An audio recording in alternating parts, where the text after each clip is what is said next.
Meron pala tayong VIP dito. Hindi naman sinabi sa akin kaagad.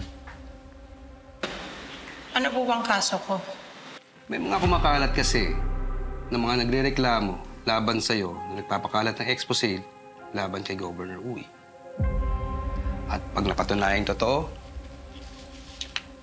kakasuhan ka ng cyber libel. Kailangan ko ng abogado.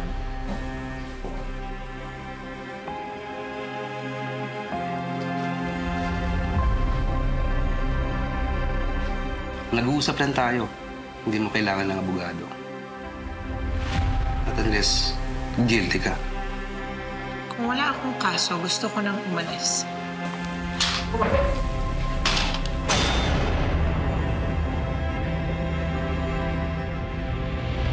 Jay Caparas, lumuhod ka sa lupa.